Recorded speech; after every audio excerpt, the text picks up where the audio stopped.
Hi, my name is Drew Greenblatt. I'm the owner of Marlin Steel. I bought a company in 1998, but it was established in 1968. And it's been a wonderful path the last couple of years. When we first bought the company, it was a little bit rocky. And I'm going to tell you about our transformation from a company that wasn't doing so great to a company that's doing a lot better. Just so you know, I'm only going to speak for about 15 minutes. Then we're going to have a rock star speak. His name is Tony Witt. He's formerly sat in one of your chairs, and he's leading our engineering department. We are really proud to have him here. He really makes Marlin great.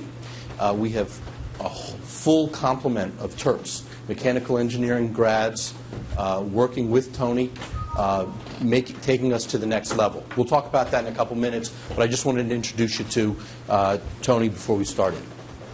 So let me tell you a little bit about Marlin. We import nothing. We make everything in Baltimore 100%. That's kind of atypical. Many companies import things, rebox it, and then ship it.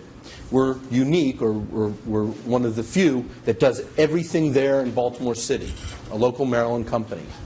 What's even cooler is that we then export it all over the world. We export to 36 countries. Countries like China, Singapore, New Zealand, Taiwan, Australia. Matter of fact, we ship containers of steel wire baskets, custom made, to Australia from Baltimore. Think about how many wire factories or sheet metal factories there are between here and Australia.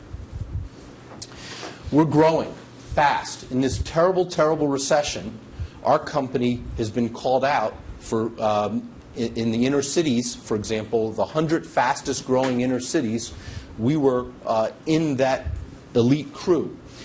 In Boston, we got an award, and very proud of that. Only 6 manufacturers were part of the Big 100. This is companies from LA, Chicago, Philly. Against all these companies, we were in the top 100.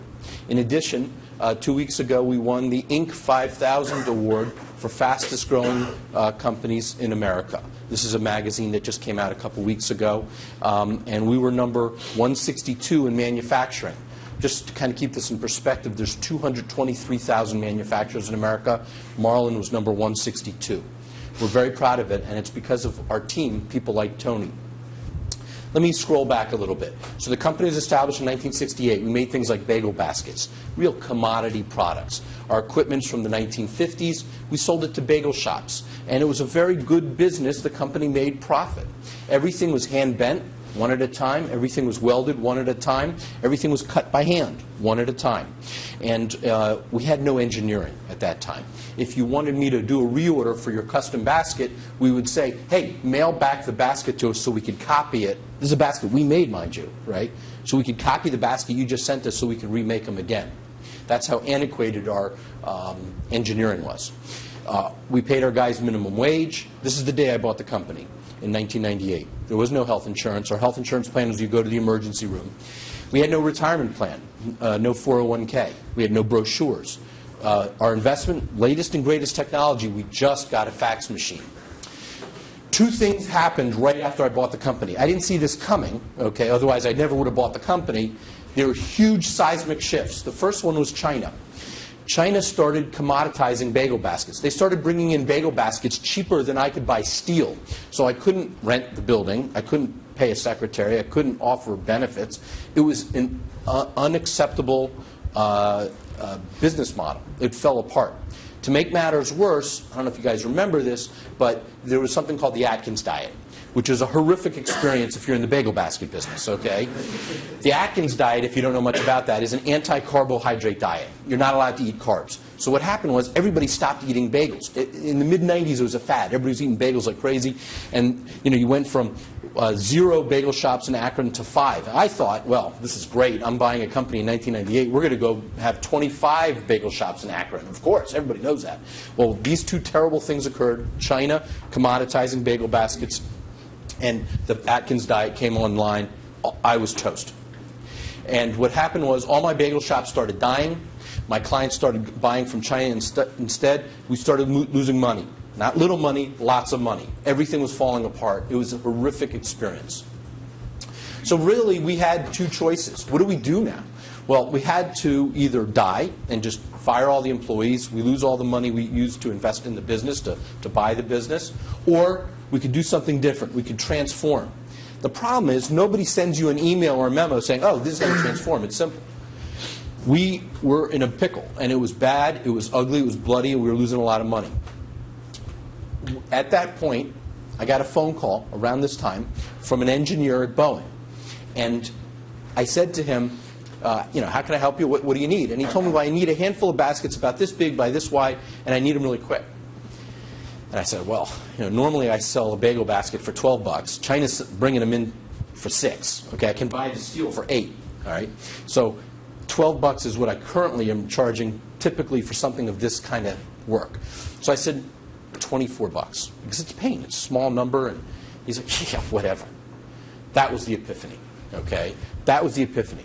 Is that you could have somebody out there that appreciates speed, appreciates a custom design, an engineered design. So this was the light bulb that went off that really turned around and was our guiding path in the future.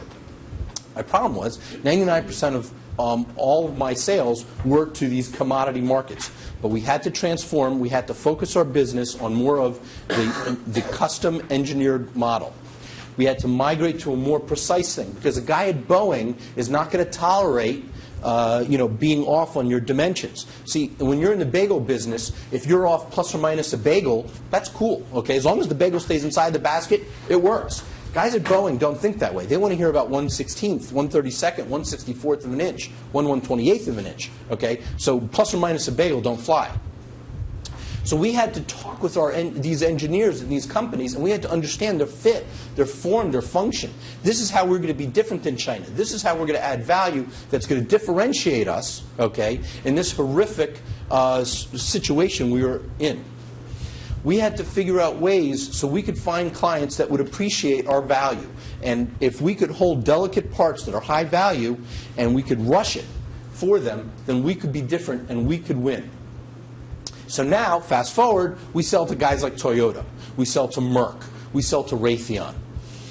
And we're going to talk now about how we transformed. Basically, the strategic change was QEQ, quality, engineered, quick.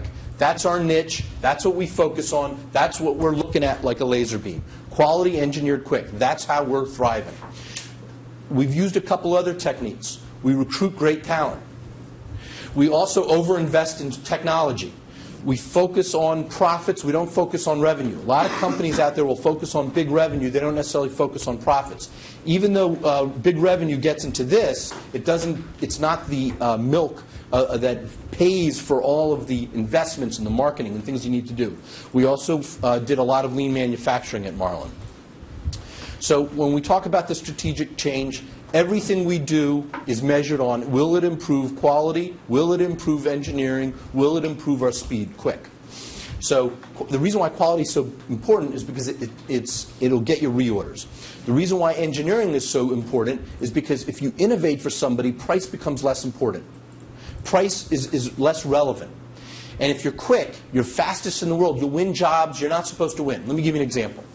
2 weeks ago, we got a phone call from a company in Texas that wanted to buy 7,500 baskets, and they got a price, and they had a purchase order already to go to China for $3.87 a basket, okay?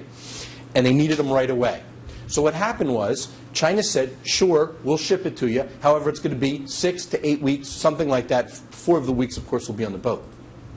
We said, we'll ship in 4 days, okay? That won us the job. Okay, so that's quick, all right? So even though we're more expensive, we can win. We can throttle China, and it's got to be because of these 3 metrics. So how do you have great quality? You have to demand excellence from your team. You have to have high expectations. You have to explain to them that we're a different company. We're going to be better quality than anybody else in our industry. We invest a lot of money in fixtures because that way that the employees can put their parts into little fixtures to confirm that the part is just right. We have one-piece flow. What that means is that when one person makes a part, they hand it to the next guy, who hands it to the next guy, who hands it to the next guy. Each person is doing a different application, and it's always, you always have one part deep into the process, as opposed to building mountains of inventory, okay, that might be a little bit off, and then it comes to the next guy, and he's like, well, I can't use this. All this big pile of inventory is all screwed up. You also have to have clear and transparent rules, so everybody knows every step of the way exactly what their project, what they need to do. We talked about engineering. Our secret sauce is engineering. 20% of our employees are degreed mechanical engineers. We do things so that they could be like on steroids, okay? What do I mean by that? Every one of them has a 30-inch monitor. Matter of fact, every employee in our company has a 30-inch monitor. And we also have a second monitor. We have the best software for them. We do things like we give them stress software. So when clients can say to us, hey, will it fall apart if I put 200 pounds into it? We have software so that Tony and his crew can double check and make sure that our systems will be robust. All of our competition's like, I don't know, I'm not sure. Okay? That's the kind of engineering prowess that we're trying to offer that's different than everybody else. We train our talent. We spend about 5% of everybody's salary on training. It's a tremendous investment. Most companies don't do anything near that. They're less than a 0.5%. And we foster a very creative and brainstorming culture where we're talking with them and saying, hey, give us good ideas, and we're trying to, you don't shoot people down, and you try to have a lot of good ideas come out. This is an example of the secret sauce that we talked about. So what you're looking at right here is a basket, and we weren't sure how much weight it could hold. And you see the blue area right there is a part where it's going to be solid, it's not a problem. But when you put a lot of weight on it, it's going to start bending right around here, and then it's a disaster with the red area. Okay? But if you offer this kind of service to your clients, and you're different than everybody else because they don't have any kind of investment like this, you're going to differentiate yourself, and you'll win even though you're more expensive. And like, for example, there's a different job where we were putting a lot of stress against an area. We wanted to see when would this part right there break, because once it breaks, the customer's in big trouble. So we were able to provide these kinds of services. As we discussed, delivery wins. We have to be faster than anybody else. We have to improve our processes and our systems. So we're going, our beat is so much quicker. It's called tack time. Is so much quicker than anybody else that we can beat the competition. We do this also with over-investing in equipment, and we have a standard operating procedure that's step by step, so everybody knows what they're supposed to do at what time. Another thing that we do that's different than a lot of other companies in our industry is we pay really well. If you do, you get what you pay for. You know, if you pay well, people want to work for your company, and people are more enthusiastic about working with you. If you offer rich benefits, the employees are more engaged because they don't have to worry about their health insurance issues, etc. We offer everybody goals, very specific goals, and we have black and white targets of where we need you to hit, with very precise deadlines. We have a skills matrix, so everybody can see exactly where they stand in the company, what skills they've learned, what skills they haven't learned. We post it in the lunchroom so everybody can see it. There's no mystery here. It's a very transparent group of people. And we have weekly bonuses, and these bonuses are tied to very precise production, how many baskets you ship. If you ship a lot, you get a lot of money. If you don't, you get $0. So everybody's focused on hitting their targets. This includes the guys on the factory floor. It includes the lieutenants on the factory floor. It includes purchasing. It includes the engineers. So everybody has skin in the game. Everybody's focused. Everybody's the entrepreneur in the company, not just me.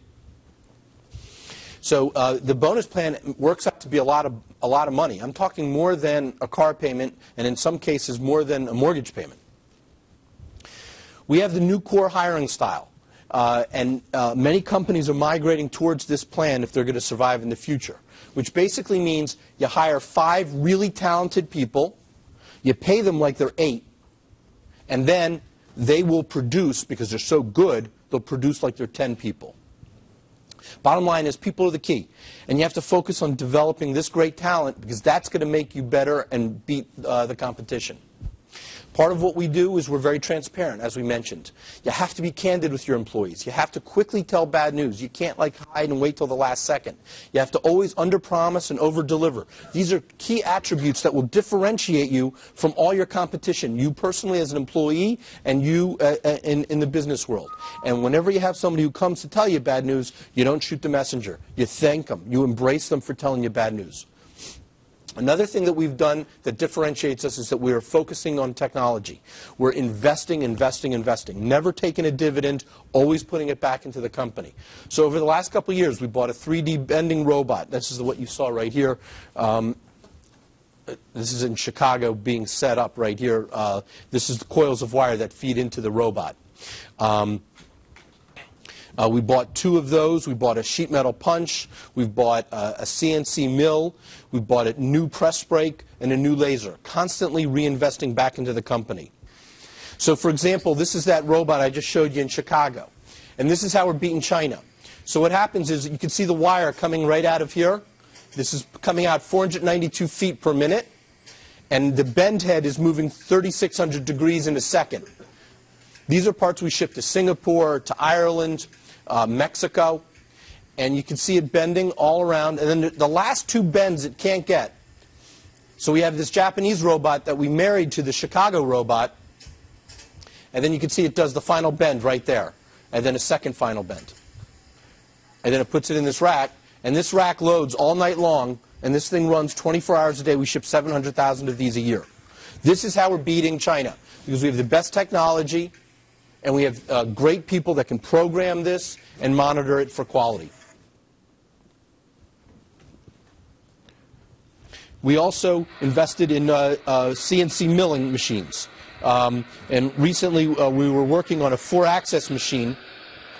This is a 4-axis project right here where we're making parts for laser enclosures. And Tony and another University of Maryland mechanical engineer designed this. This is the 4-axis part, and it's coming down right here, carving out the parts. We want to conquer new markets so we can grow, grow, grow. So we bought this punch. This is an American-made punch. By the way, the mill that we just saw was made in California. This punch is made in Connecticut. So we can make these sheet metal parts right here. So right now what you're seeing is the sheet metal being loaded into the robot right here. Right over here, these are grippers, and they're going to grab it in a second. Now the suction cups let go, and now it's going to reposition this in a second. Now this punch is the fastest punch in the world. It punches 900 strokes a second, and it's 20 tons every time it comes up and down. Now right now it's just repositioning the grippers right here. And what's going to happen is you're going to start seeing it punching. That's 20 tons. It's like 10 cars coming up and down. That's what you hear. Okay? It's plus or minus 4/1000th of an inch. It's moving the material 8 feet a second. So Tony and other University of Maryland mechanical engineers right now are getting these parts from these designs from working with the client, and then they're designing it right into the robot. And they're watching it happen from cradle to grave. This is not like, oh, you make something and then in 2 years it's made in China. We're making these parts, we're designing these parts, and Tony and his crew are inspecting it on the fly at Marlin. We're just changing a die right here. It holds 190 different dies. But this is how we're beating China, because we're able to ship faster and better quality. We also have automatic load and unload, so it can run all weekend long. But how do you go faster? Because sometimes that tooling that I described, the 190 little tool dies, take 2 days. Sometimes it'll take 3 weeks to make. So how can we get from a DXF to cutting in minutes? How can we do that? We went out and bought a laser. This laser's made in Connecticut. It can cut steel that's 0.6 inches thick with no tooling. Right now, this laser's cutting parts. We bought this guy in November, and you can see it's cutting parts right here, and it's cutting parts with 2,500 watts and of light. And when it's cutting, it can, again, cut 5/8 of an inch thick, and it could cut as long as a foot in a second. This is making us much more effective and efficient and able to ship all over the world. 2 weeks ago, we shipped a $96,000 order to a Japanese automotive company in Japan because of this laser. This is what it looks like. So now we're 7 times bigger than we were when I bought the company 14 years ago. We've had 6 years of record revenue and profit growth. We're paying our average employee 3 times more than when I bought the company. And I'm talking about the line workers. And our employees have rich benefits. And as I mentioned, we export all over the world. What's our future? More of the same playbook. Aggressive growth, more quality, more engineered, more quick, more robots. We're going to recruit more talent. Here's a couple books you should read. If you want to be able to talk to people that you're going to be interviewing with in a year or two, these are books they've read.